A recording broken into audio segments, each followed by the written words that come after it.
Okay, ready? Hi, I'm Sherry, I'm Trish. And I'm Mara. and this is Found with Trish and Sherry. And tonight we have a special guest, Monya. Hi, Monya. Hello. And Monya's handle on Instagram and TikTok is on the screen there at Monya Adoptee. Welcome to the show. Nice to be here. And Mara jumped in last minute, which is exciting because we haven't had her on the show yet. So we have Sherry, and then we have Monya, who was adopted from China, and Mara, who was adopted from China, and I was adopted from birth, and Trish was adopted from birth. But Trish also represents the adopted mother's perspective, which is great. So, what does it mean to belong? When the place you were born is the place you were raised, feel worlds apart? Tonight's guest, Monya, was born in China during the one child policy and later adopted into a family of a different race. She calls herself one of China's lost daughters, and her story is one of identity, resilience, and navigating a world that is constantly asking, "Where are you from?"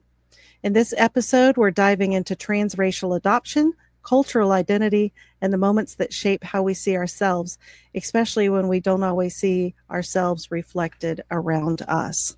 So, welcome to the show. Monya, tell us a little bit about your earliest memories and your upbringing. Well, I actually remember like the doctor's appointment I had right when I first got here, so my memories are pretty deep. I was 18 months old when I was adopted. I'm from a small country city in Guangdong, China.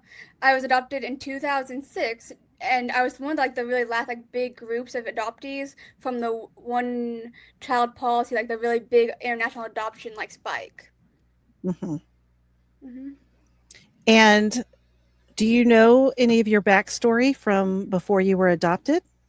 Well, I know I have pictures from the orphanage. I don't have them on me right now, but I do have pictures from the orphanage. I also like know what orphanage I'm from, and I know this one little girl who was like found like a day apart from me that we've always been close, thankfully. Oh, And then I nice. also have my finding certificate, which is what everyone has, but it's basically Mad Libs for location, name, and guess where you're from. So I can't really guarantee that anything's accurate there. So I have basically nothing before 18 months old. Okay. And so what do your when your parents are filling in the blanks there, what have they told you? When I was younger, it was very like, you're adopted. You didn't like, you weren't born from us, but we're all family. And I'm from a big family of like redheads. We have some African American in there. We've got like all kinds of, we none of us look alike. And like my dad's side's opposite, but with the my mom's side, I've always just like, we've known it, but it's never really mattered to us like ever until like grandpa like, wait, you're related? Like, yes, we're related. I love that, but. Right. One of the things I saw in your TikToks was you talking about learning to do your makeup, um, which is something you talk a lot about on your TikToks, and how your skin tone was different from your mother's. And I'm sitting there looking at Mara and Trish, and their skin tones are very different. So, Manya, tell us about learning to do makeup with different skin tone from your mother. Well, it's a journey because first of all, like I didn't know if I want to have like when I was younger, I just wanted to like have a like just nice simple look like in high school. And then when I got older, do I want to have like an Asian makeup look or do I want to like go for like what's popular in the Western cultures? So I had to decide like do I want to like feed into the Asian look or do I want to like have my um Western look, like, the Western, like, popular, like, contours and everything. So I sort of just Hmm. had to find my own. Like, a lot of Southeast Asians have these. I'm not sure, like, most East Asians, I don't think, don't. But I have a creased lid instead of a mono lid. So, but I Hmm. also have, like, the narrow eyes. So it's, like, its own, like, because a lot of, like, I've known some Korean adoptees that helped me when I was younger, too. But even then, it was its own journey because she didn't have the crease in their eyes. Mm. Mhm, mhm. And so And what does it feel like growing up in a family where you don't physically resemble everybody else? You said to you it was just it everybody was was just It was just like when you're young, you don't think your family's any different than your own. Like I thought, like all families had redheads, brunettes, tall, short. I thought we had everyone. I thought every family was like ours. But then, I think I think it was around middle school when I went to like these friends' house at like youth group, and I could see how physically similar they all looked, and I could see their physical resemblance. I was like, oh, so they just look alike.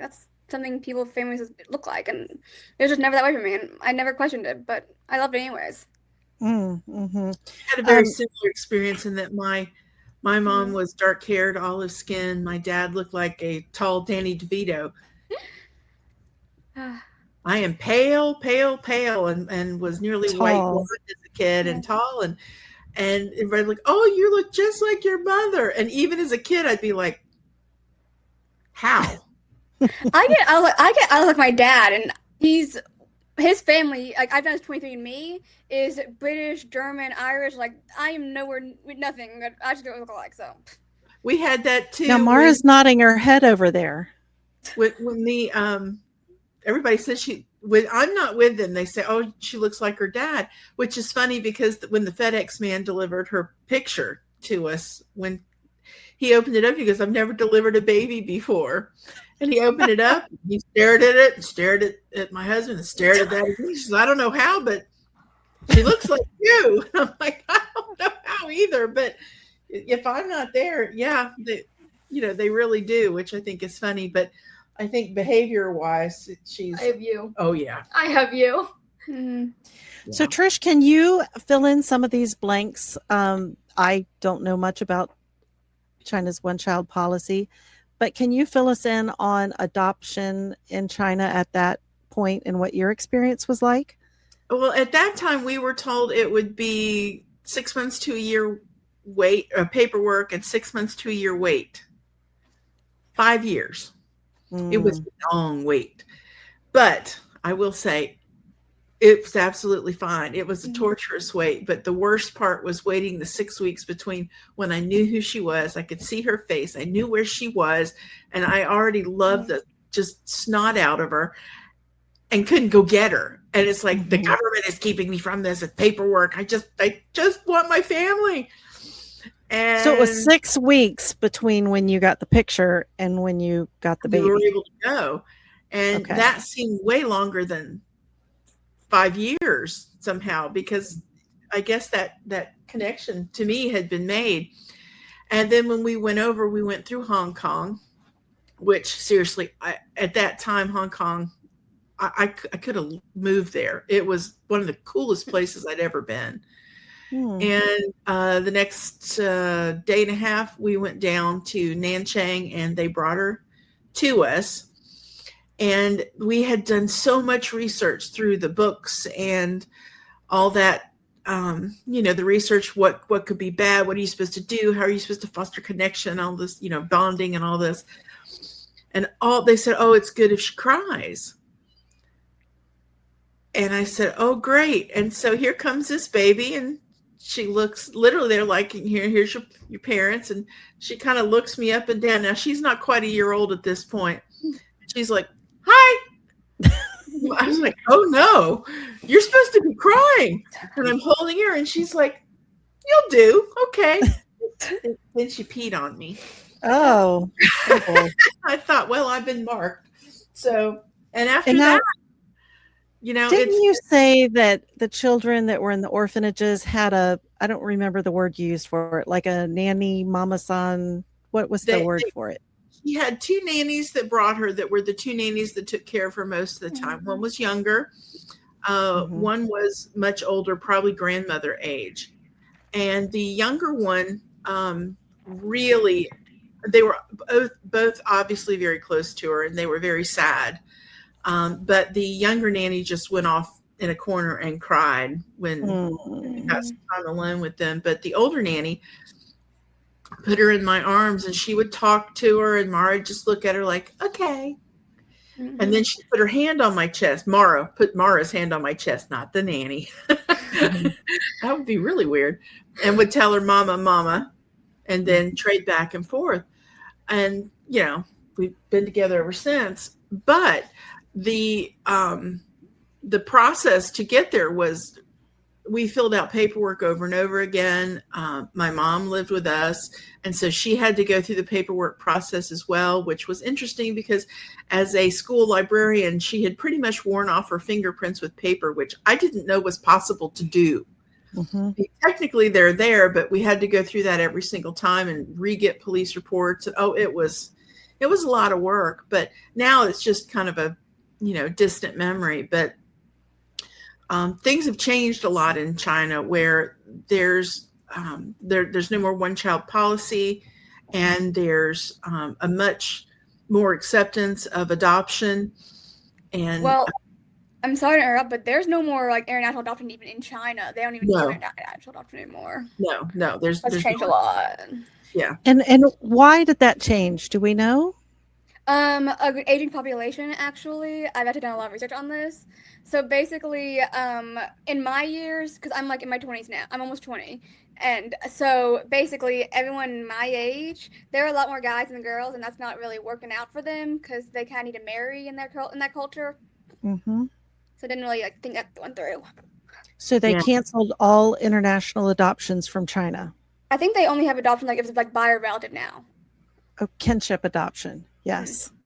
Yes. There's so much happening in the world of adoption. I can't tell if it's because I'm just starting to really pay attention to it or if there's a lot changing quickly. I'm not really sure which one of those it is. Both. Well, Okay. 2015 was when it evolved, I think, to either a 2 or 3 child policy, and then eventually they just quit adoption anyways. So they're trying to like Right. grow their population again because there's a big like gap in my age group from like the 1990-ish to 2005, 6-ish, I guess. So like that was the last like big, like really like big group of that. And for people familiar, again, one of the things that we did very strongly was try not to judge the culture, because it is a different culture. It's a different way of thinking than we have. But at that time, China had no Social Security, basically, and the families would go take care of the husband's parents when it was time. So, and there's a cultural preference for boys. I will say at the time. I don't know now how much that is. I won't speak for, I haven't been there in a while, so I'm not sure. It's evolved a lot. Good. But the thing was, most of the adoptees were girls. Right. Overwhelmingly girls. Right. So that is what, when Monya's talking about like a population imbalance, they adopted thousands and thousands and thousands of girls out and it disturbed the natural balance of the population. Right. Usually 51-52% women versus men anywhere you go. And so that population got really unbalanced. So I guess they're trying to remedy it at the moment. Roughly between like 10 years, again, like the 10-year period, it was like 160,000 adoptees from China. And that's why it really struck me, Monya, in one of your TikToks where your words across the screen were China's lost daughters. Yeah. And which is heartbreaking. Yeah, and unlike other adoptees, we can't like when you turn 18 normally, you're able to get your original birth certificate, you're able to understand like, get like information. I got nothing. When I turned 18, I got gifts, but I did not like get like any clues to who I was. I didn't get to find out, where I come from. I only have the fine certificate that could easily just be a Mad Libs of found here, guesstimate age. Like my birthday, I don't know. I don't have a birth certificate. I was never actually born. I have a citizenship certificate, but I was never born. And actually, that became a bit of an issue for some adoptees who technically don't have their citizenship and don't have birth certificates. Yes. So that's another issue in its own self. So you do have citizenship papers or whatever? Yes. Yeah. And sadly, we even had trouble with that because we did do the readoption here so that she would have a birth certificate, because we had tried to learn from the people who'd come before us. And we got that when you were, I think, two maybe. What year were you adopted from? What year was she adopted? I'm sorry. 08. 08. Okay, yeah. And when we went to get her driver's license, they said, well, this is not acceptable. And I'm like, what do you mean it's not acceptable? We have a thing from court that has your birth certificate. No, it's not. We need an original birth certificate. I'm like, well, good luck. Well, I got my passport when I was 12 years old to go on a trip. So thankfully, I had kind of had some experience with that because I need like my original the citizenship signed by the White House stuff. And then not only that, but I need my parents' birth certificates too to prove that they were who they were and that they had officially adopted me. I need that paperwork too. When I got my license, I also need that too. And so we had to run all over town to get my license. And that was during COVID, so it was a mess when I got my license. Wow. I still have flashbacks. So this, they had told us that by doing that, it would make it easier to go to school and you wouldn't have to go through that rigmarole. And then you have to go through that rigmarole, and it's kind of frustrating. Yeah, that's not so are there other countries that are still adopting out their children? I mean, are there other people dealing with this from other countries? I don't know if Korea still does. I'm not sure about any of the other Asian countries. I've always just sort of focused on China because that's where I'm from. That's where I can have like the most authority with. Because I'm not gonna get on here and talk about what's going on in another country when I can't really speak to an experience from there. Right. So didn't you say that you had done an DNA kit? 23andMe, Ancestry, and GEDmatch. I did 23andMe when I was 14 years old in the 8th grade. I got for Christmas, and it was amazing at first. I mean, I just found out I was from China, so I kind of already knew that, but I found like some third cousins and distant relatives that just made me feel like I was more of a tethered person. I was real. I had existed. I have ancestors. And I did have to contact some cousins, but I kind of like just like cold DM'd them, I guess. And it was very awkward, and they were nice. Like all of them were adoptees too, so they didn't have anything either. And the ones I could find that had history in their family were so far flung, I couldn't trace back far enough to get anything worthwhile. And the same from your Ancestry results? Ancestry had even less. I think it's more of a U.S. based country. Ancestry could like even tell like as much like of where Providence is. So like 23andMe is definitely the winner there. But you can also upload to 23andMe, which is a Chinese company, and then GEDmatch, which is what like birth parent search, China adoptees, Facebook groups, everything just goes to that. Right. Then there's the China National Police Database, which I guess some people are comfortable doing that. I personally got the blood card and could have sent it over, but I just was not comfortable with that in where I was in my life, and it's everyone's choice of how they want to share their DNA. Same thing with like the search groups they have. There's like Bao Bei Come Home, which is a Chinese volunteer group, but they want like my adoption certificate and all that paperwork. And again, I was not comfortable sharing that with someone across the world that could have that final information about me. Right.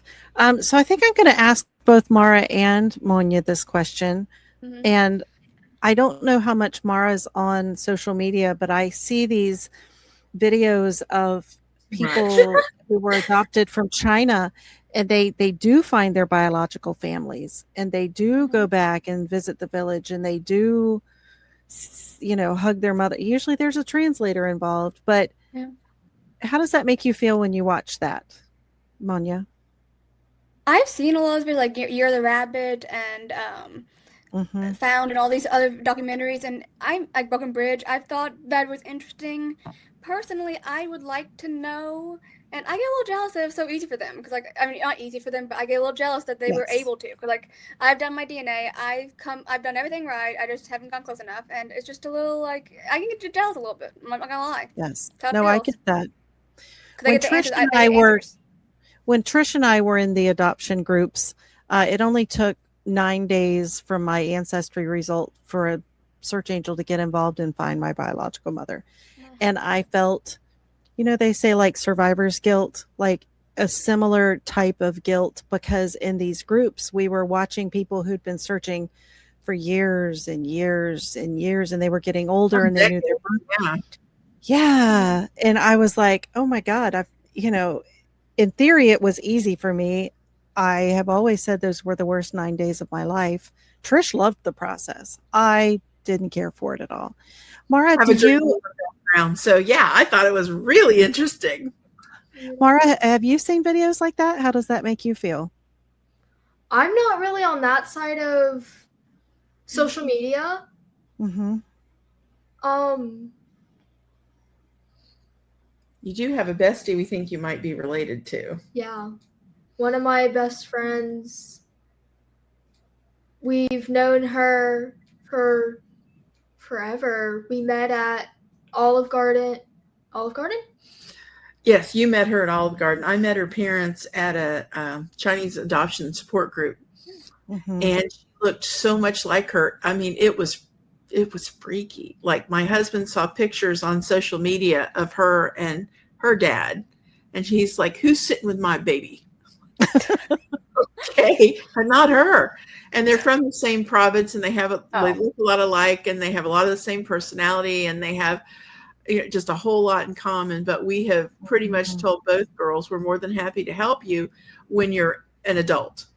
That's the only thing that we've asked, because it's a big decision to put your DNA in and like you were talking about, to put your information out, to give it to other people you have to trust. And I just don't feel that that's a decision that I should make for her, that should be her decision whether she wants to do it or not. And I also think some of the things I found in my birth family, it may have changed who I was and who I thought about myself. It was not all easy or pleasant. And I wanted her to be an adult before she had, because you just never know for anybody who is adopted. You don't know what you're going to find. And I wanted her to make that decision as an adult, rather than feeling like somehow I manipulated her into it or forced her into it. If she doesn't want to look, that's fine. If she does want to look, that's fine. Yeah. I just want her to be where she's old enough to really understand and be responsible for that decision herself, which she almost did. Yeah. She's getting there. Yeah. I was 14 when I did my DNA test, but I come from a family, like I said, we're all pretty diverse, and like there's a history of like heart condition on my mom's side, and blood clots my dad's, and I was in the family that's like they had to rely so much on their history. Like whenever they did medical testing, I felt like personally I had to know just for the sake of my own health, because I'm just like a natural, like I'm a snoop. Okay, I'll admit I'm a snoop. I'm a big control freak. I like to know what's going on. So I think I was just more like, I hurt more not knowing where I come from or anything like that. So I just wanted to know, just to feel like, because I don't have any health conditions like they can trace back to DNA, like no genes that could like be fatal or anything, and that gave me more comfort, and that was my choice. And my parents were I was young, but I was mature for my age, to be fair. And my parents saw that and were like, you know what, if that's a choice you want to make, go ahead, because we have a feeling you'll do it without us, and we'd rather have you do it with us. Right. And it's very personal and very individual to each person and each family. Yeah. I think it changes sometimes with age as well. Sometimes, like I had talked about this on other podcasts, that I had wanted to look in when I was in college for health reasons, because I had some health conditions. We could not figure out what it was. And I thought, well, maybe somebody in my birth family has this, and we can quit, I can quit being the pincushion and the guinea pig trying to figure it out. But it was so unbelievably expensive at the time. And there weren't the DNA things and such like there are now. But it is what it is. We live in a different world now. A little we bit. do. I also did it like in the DNA, like when DNA testing was like hot, like it was like on commercials. It was like just like a big everyone was doing it for the fun of it. And I was like, I'll do it because it sounds like so much fun. And I also have like really bad eyesight, and all my bio cousins actually have bad eyesight, so that's interesting for me. So what were you able to find out from your biological cousins? It's pretty layered. Bio cousins, like the one, like there's like one in like Sweden and a few like in Canada, and I've learned like a little like about like context to stuff. Like I've met like I've met people with similar experiences. I've met people who have raised amazing families and everything, and that's amazing. I also met like one who was like a fifth cousin who had like some like history, like just guessed what side I was from, and was able to tell me like they all lived to a pretty old age. They've all had like no big health concerns, but not enough. She didn't have contact with that side of her family, so I couldn't trace anything back through there. And it's nice to know people out there my story. I've met people like adopted from like Chicago and California, people who live in China. It's given me a bigger world. Right. So how do you describe your identity today, where you're at now? I'm an Asian adoptee. I am a part of both worlds.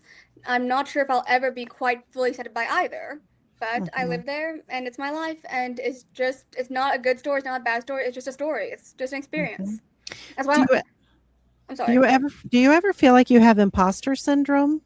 Oh, all the time. Like in school, every time. I think but to be fair, all young adults go through that eventually, I think.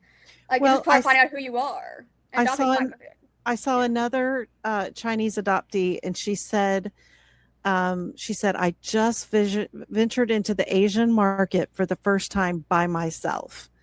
And that she felt like kind of a fraud, but she wanted to connect with that part of her identity. Can you imagine what she was describing? I was in Hawaii one time, and I went to Chinatown. So yeah, I know the feeling. But at the same time, it's nice to know that because nothing about their experience is probably similar to anyone else's. Because we all have our own lives, we all have our own experiences.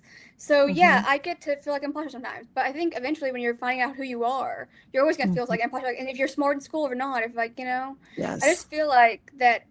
It's why I do TikTok, to make fun of it, to figure out who I am, to find people with a similar experience, not the same one, but experience close enough that I can just have a little connection to, but still find my own way, to have fun with it, to live a life, just to Your find who I TikToks am. are so positive. I was really drawn to them. I'm so glad you're on with us. When did you first start getting asked, where are you from? And how, like, yeah, I where are have you this on my from? TikTok, I think, a story time of this. I'll go and tell it now anyways. So I haven't posted it yet, but it's this. I was so young. When you're young, people don't really ask questions, and it's not until you're older that you learn differences. And I believe the first time I was really asked about it was probably around middle school, because and when you're in like kindergarten and like all through elementary, like what's your first day fun fact? I'm adopted from China. And then I started like oh, like where in China? I was like oh, you mean like where are you from?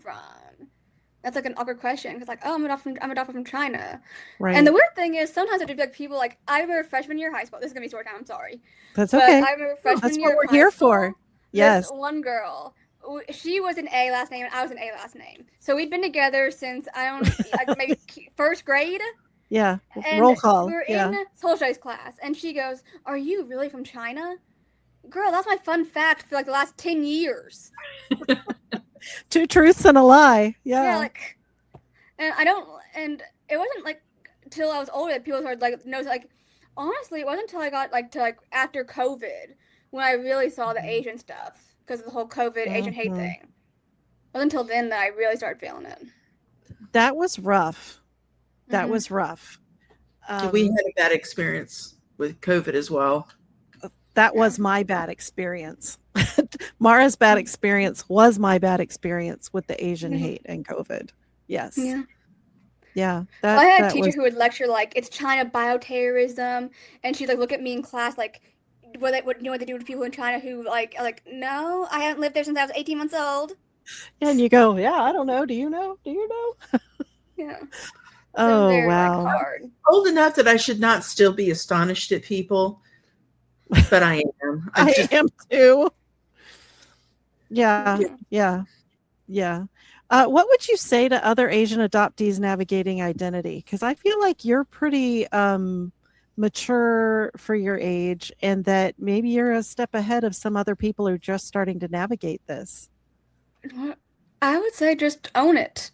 Yeah, you're different. It's awesome. Normal's boring. Live your life and just live it like it's the last day of your life, because what's the point in just trying to blend in? No one can blend in when you're born to stand out. It's not possible. Your story is amazing. Have fun with it. I just love it. It's just, I used to be ashamed of it. I'm not gonna be ashamed of something that's awesome. Like I've calculated the odds. Like 1 in 100 girls survived. Like that's a miracle in itself. It's not like a few hundred survived. Like there were like, it was a brutal time in the early 2000s, and we made it. That's a victory. Say that number one more time. I think it's roughly I have that on my phone. Do you mind? No, please. It was. I'm doing a video about this. I have a TikTok planned out later for this. Okay, I'm a planner. Okay. Yeah, I like that. I was going to say earlier, while you're looking, one of the things I think that was really helpful for us, and I won't, that she can tell me yes or no whether this is true or not, but we always had family that was in the same situation where they had mixed races, and we had the adoption support group where she had friends with the same experiences, and she was always kind of a little special, and some of the older teenage girls would always come grab her and babysit her and take her around, and I think it was always a special thing. And so she's always had access to people to talk to. And I know one friend that's a few years older than her, when we had the issue with COVID and some of the bad things that happened, was instantly on the phone with her, like, you can talk to me about anything. Would you say that that's helped? Yeah. Yeah. We tried really hard to make that, because I know, like, growing up, Sherry and I always say we had each other. And there's something about having somebody that, even whether they can relate to you or not, because Sherry and I had a lot of different opinions on being adopted and We searching. still do. Still We do. still do. Yeah.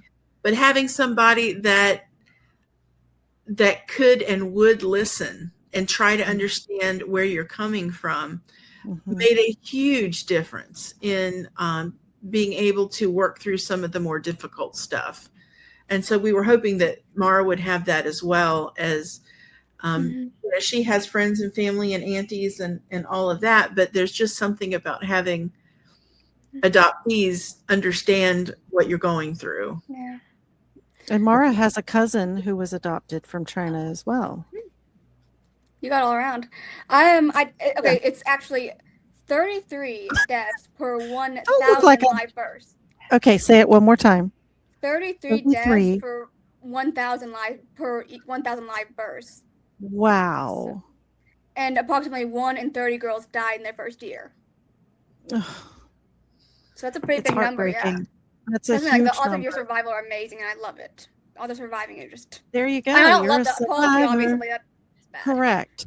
But you made it. You survived. You were strong. Yes.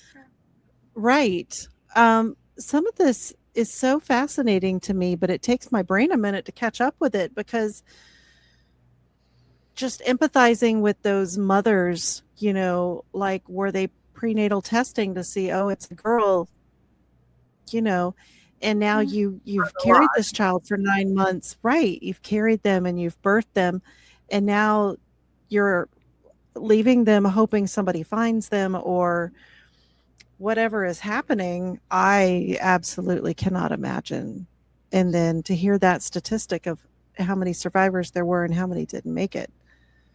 Well, I actually was 18 months old when I was adopted, so I was pretty old. And I talked to this one woman who had adopted earlier that year from my group, and from the same social welfare institute I was from, and there were only 3 of us who came from there. There weren't that many of us left after a bunch of babies came from there in that first group, and so I was pretty sickly with pneumonia. I had a vitamin D deficiency. I was probably not going to survive if I hadn't been adopted. So I also think about that.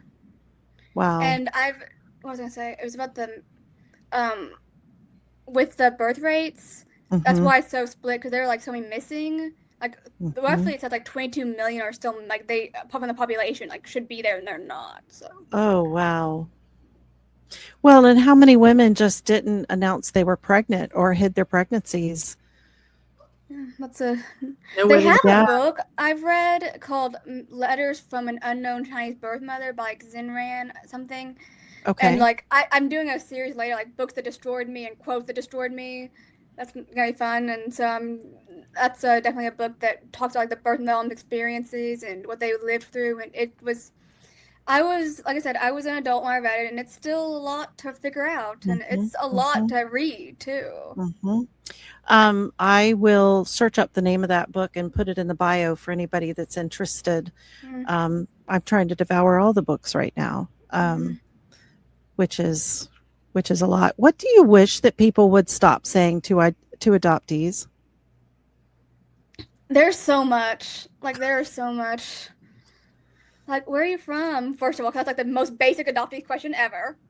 Right. Do you know your birth parents? Do you speak Chinese? Yes. We got that one when she was 8 months old, and I'm like, well, if Gaga Goo Goo is Chinese, then yeah. But what 8-month-old is, Anyway. Now, Trish did this really cool thing. Did we, Trish, talk about your books for parents who go to other countries to adopt? Christian? Yeah, we did a series with my other writing partner, Kat Lamons, that it was Crunch Time series for basically adoptive parents to go. And you get the travel books, and it tells you how to get a taxi. It says nothing about my child is adopted. My tummy hurts. I'm hungry. These are kind of the things that you need when you were adopted. And so we did 2 books for that, one for Chinese adoptees and one for Haitian adoptees, and even had them, divided up by section and by color. and had access to the audio files. So you could go in and hear how the words were pronounced. And one of the greatest moments that I have ever heard about connected with some of the things, because I never grew up intending to be an author, but we had somebody tell us that they were in the White Swan, and you know, all the adopted families were there. Mm-hmm. And the front of the book was gray and the back of the book was orange, and it was a sea of black and orange, of gray and orange, with people trying to communicate with their kids, especially with the older kids. It was helpful. And I thought, oh, that's a beautiful thing. People trying to make their family be able to communicate faster and easier and better and build. And I'm like, you say what you want about adoption, but that was, I thought these people are really making an effort to try and communicate and build. And I just incredible. One of the books I did want to say is there's a book by Joanna Garten called Awakening East, and she is an adoptive mother with 2 children from China. And she is a very independent-minded woman. Y'all would like her a lot. And she decided to move her family back to China as they were growing up for a cultural experience. And they did. They picked up, moved, and her husband got a transfer so he could work there for a year. And she talks all about the cultural differences and her kids' experiences in, you know, getting immersed in those cultural experiences, and in going back and trying to meet the foster parents and finding their finding spots and things like that. So I found it her story very moving and very interesting, in that there's not many of us that can pick up and move to another country just you like it. I mean, and what an amazing cultural experience. She also talks about coming back and having to reintroduce herself to American life after being somewhere else for a year, and her kids' adjustment to that. But I think what a wonderful experience to be able to have for your family, to be able to go back and really make that part of understanding where you're from and you know, who your people are. I'd love to be able to have moved. I'm mostly English. I would have loved to have been able to move to England for a year and, you know, come back and be able to immerse myself in that culture. And nothing like being there, that's for sure. But yeah, that's a good one too, if anybody's interested. Is that something both of Mara and Monya, is that something y'all think about, is going back to China and visiting? Yeah. I've thought about it. And I was going to, actually, after high school, I was going to make that my graduation trip. But at the same time, I don't know if I could emotionally handle that, and if I want to go back after all the stuff I've read, all the stuff I've heard. I'm not sure if I want that, and that may be different for all adoptees, because like some people really want to go back, and I at the time had wanted to go back really badly, but also the world's changing, and I don't know if I want to be back there. Right. Yeah, we had hoped to take her back for a cultural trip. She was like in middle school, and that ended up being COVID, so that didn't happen. And I know something that Trish is did. I'm wondering if your family did it as well, Monya, which is participating in, I think for a minute she learned Mandarin and they celebrated Chinese New Year's. Did you do some of that as well? Yeah, going by celebrate Chinese New Year. I used to have like friends over, and it was a really fun event. And then I tried learning Mandarin around middle school and high school age, but when you're that, I was trying to begin colleges, I was more worried about starting a life. I don't have time for that. I just want to be in clubs. I want to be a kid here, not be trying to pull into this part that I don't really have to. At the time, I didn't care about it much, if I'm being honest. Right. Do you have anything looking forward in your life that might be adoption related?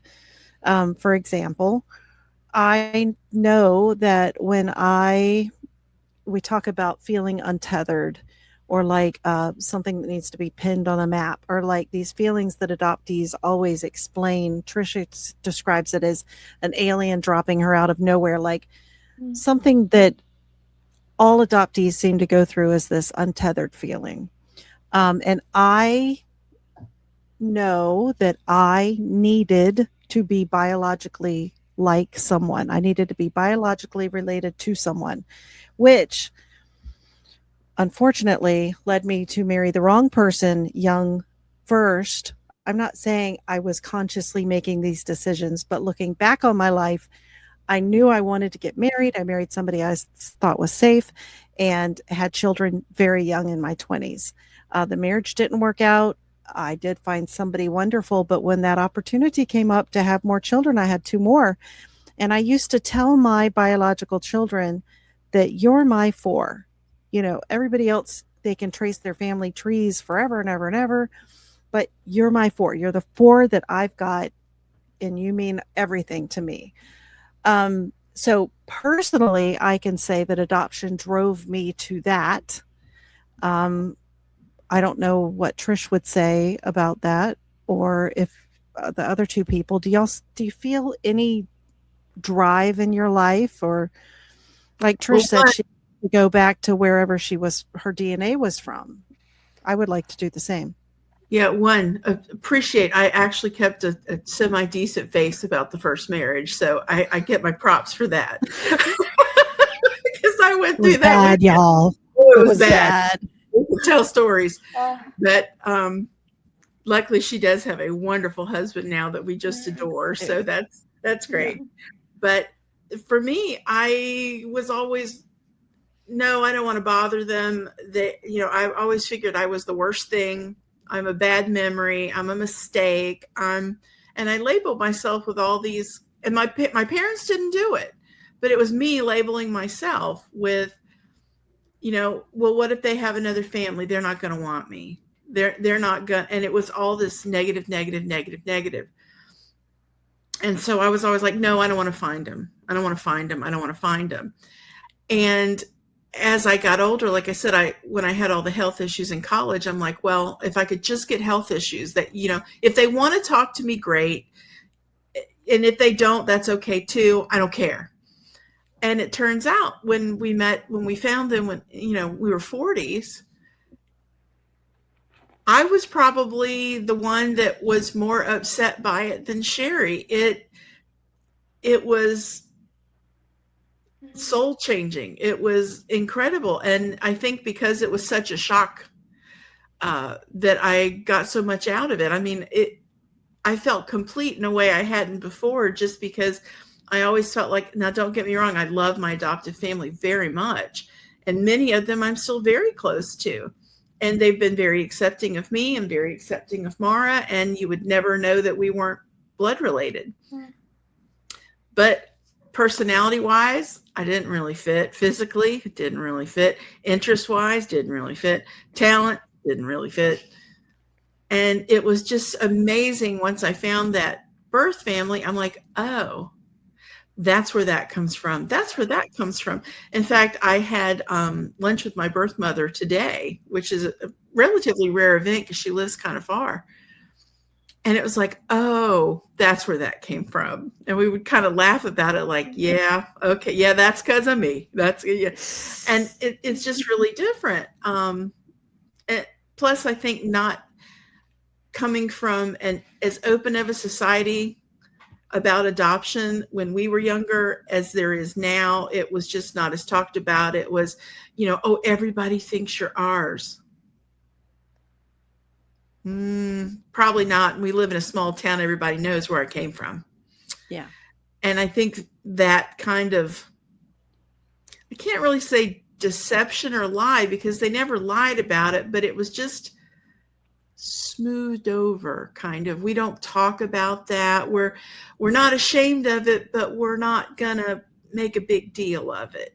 My parents would get really delighted when somebody would say, oh, she's just the apple didn't fall from the tree, and oh, she's just a carbon copy of you. And even as a little kid, I'm like, okay, I don't think so. And it was those kind of things. I don't know if it was the same. I mean, I know Sherry had a little bit of that. But she's a little bit more like her parents. But it's probably that exact same feeling of they're trying to be nice, but it's magnifying it even more. That personality-wise, I'm sorry, I mean to. No, go ahead. Personality-wise, I am just like my parents in so many ways that I still don't get. But I also have my like I have like distant bio cousins I've met who either have like the same adult experience or have like some like traits I have in common. Like we have all bad eyesight, we've all figure skated, we've all like played like really similar songs on the piano before. So I sort of have that blood connection too.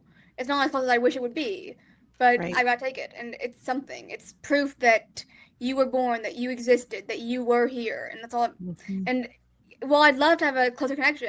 If that's all I've got, it's all I've got, and I've learned to be at peace with that. Mhm. To me, I Good. think it was that connection of knowing where I am in the long chain of, I mean, I have a friend that can trace back to, 1400s, their family. That's incredible. I mean, for anybody, I think that's Yeah. an incredible amount of generations to be able to know. But knowing I'm part of that line and that continuing line, and that I'm from, Mm-hmm. I mean, we all know it, but there's just different. Mhm. Well, my mom's family can trace back to the Revolutionary War. Yeah. Wow. Wow. Yeah, Yeah. she was a DAR girl until I'm adopted, so they officially wouldn't let me join because I was not blood. So that was a whole big fiasco when I was a baby that I don't even hear Oh, about, and I don't even want to go near because that's her yeah. business. But also on 23andMe, they have like these historical matches, and I've got like one back to like Paleolithic time in China, like this Wow. Yellow River Basin farmer. So I mean, it's proof that I have blood somewhere in this world, and Yeah. that's something I revel in. Well, and That's a I'm long way sitting back. Yeah, I'm sitting here thinking about how much, how many things have changed from the time Trish and I were, even young adults. Like we would have in our 20s and 30s, for us to find our biological families, we would have to hire a detective and go before the judge and ask the biologicals if they wanted to open the adoption, and they could say no. We could spend all this money and they could still say no. Um, and then, a couple of And you years had to ago, have we the just intermediary, because I know, yeah, like, I was in from an adoption agency, and so somebody there would be the one that would contact them, mhm, and I'm and they like, could still say no, and then we would have nothing. We would have Mm-hmm. yeah, but then in our late 30s, early 40s, here came DNA kits. And so I'm thinking how much changed so fast, and you and Mara are both so young. All of the changes that are going to happen in your lifetime, um, that just open so many possibilities up for you.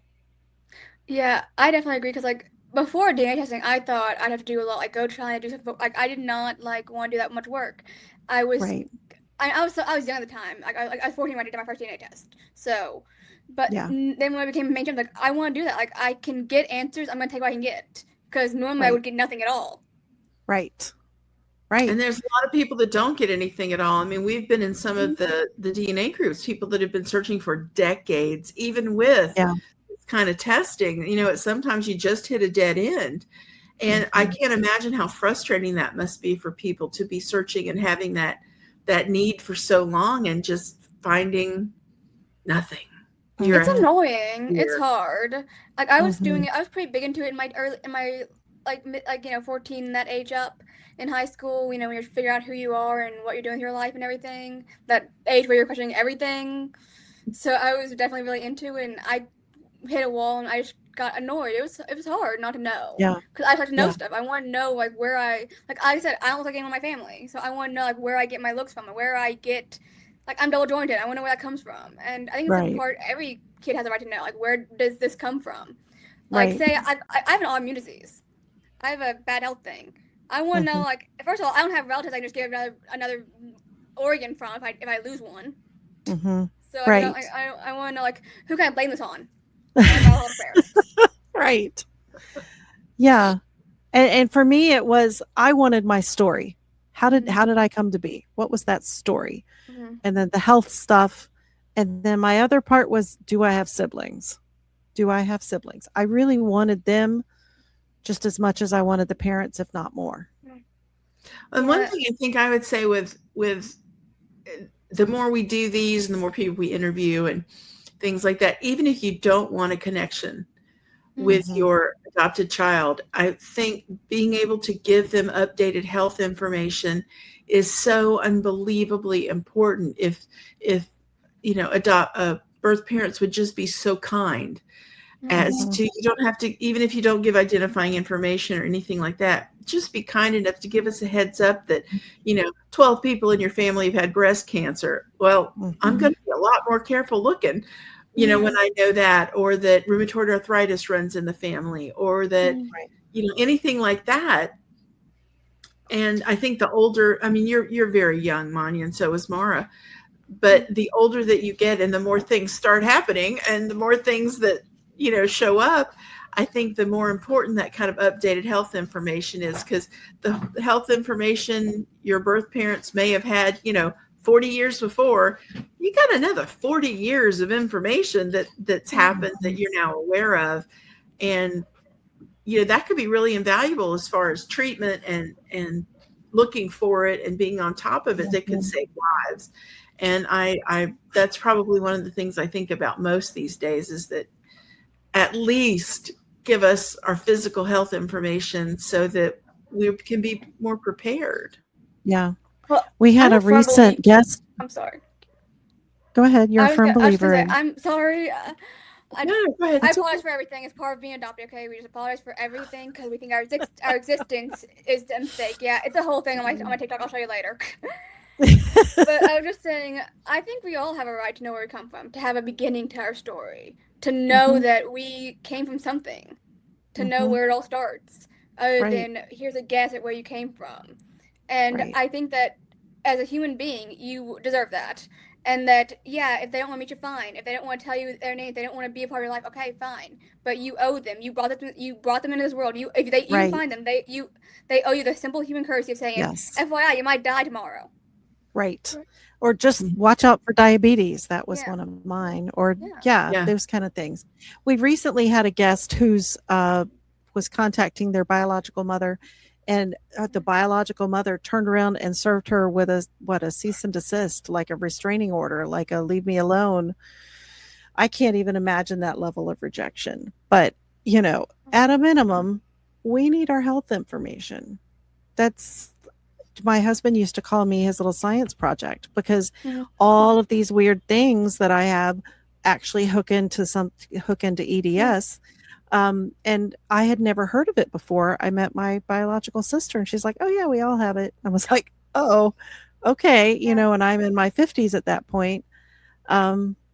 Or everybody in the entire family is allergic to penicillin. How about not doing that? It's like, oh, thank you. Not have to go through that or things like that. Right. Yeah. I mean, like I said, I've got a book for everything because I'm that kind of nerd. But I have a book from Cynthia Hand, The How and the Why. I read it in, I think, junior year of high school, maybe sophomore. And there basically there's letters from her birth mom as she finds her birth mom, and her birth mom gave her that right to a beginning of the story. She thought she owed her a beginning, and that's what I think we all deserve: a beginning, a start, proof we're born. I agree. And I know the government made it hard for Chinese adoptees, but for domestic adoptees like yourselves, you have that. You deserve to know where you come from, even if they don't want contact with you, even if they don't want anything to do with you. That's family. Sometimes they don't want anything to do with you. It's like a basic human right. Yeah, the right to know. My only caveat to that is there are some instances where it is not safe. Yeah. And in those instances, I think it should be explained this is not a safe thing, and But even in those instances, look out for heart disease. Yeah. Look out for diabetes. I mean, at a bare minimum. Yeah, non-identifying information, fine. But you have to know, this is why. You can't just be like, sorry, can't tell you. You need to know why. You need to have an answer, something that isn't just a lie. You need, And these things in adoptees manifests in our lives and in our bodies and in our health and in our minds and how we see ourselves and how we identify ourselves if we're not given those basic set of information. And we didn't ask to be here. No. None of us asked to be here. So just a little bit of courtesy. So as we wind up, I'm curious, you've mentioned 2 books so far, and Trish did a third. What other books really strike at you? I have this prepared for. Okay, you were like hitting on everything I'm gonna have a TikTok on later, Ah, but let me see. I'm psychic. I have like oh my gosh, I have so many books. Like Any Other Family by Eleanor Brown. It's about a foster family that's all adopted, like kids from different same family but different families that make their own family. Mm. There's the Seven Sisters series by Lucinda Riley, who I guess basically seven sisters all adopted, all finding their past, and it's like a dual timeline book Oh, series. It's fantasy, not fantasy. It's realistic and historical fiction. I love Oh, I don't. historical fiction. How long you got? We're gonna be here a while. Well, we'll send people to your TikTok so you can Yes. get the stuff So there. you said you're on Instagram too. I'm not an Insta person, but I am a TikToker. And so at Monya Adoptee, go follow her. Go look. You're so clever and funny, and you've got the shopping haul and the Sephora and the makeup and the clothes, but Uh-oh, yet Sephora. I heard you've got the Sephora. heavy stuff too. You've got the thinking and the historical part of your adoption, and I love it. So I'm It's so just my glad you came life. on. Yeah. Well, I I love love it. your life. And I love that Thank we you. got to connect through this miracle of technology, which again, we didn't have this growing up. This is pretty cool. Yeah, So it's pretty awesome. anyway, yeah. So thank you for being on the show. And I'm going to list all those books in the bio for anybody who's looking to connect with one of those. Those are great recommendations. And So best of thank luck. you. I hope something else pops up very soon. Thank you for having me. Yes. Thank you for having me. Thanks. We appreciate it. Yes. And thanks for joining Found with Trish and Sherry, the podcast.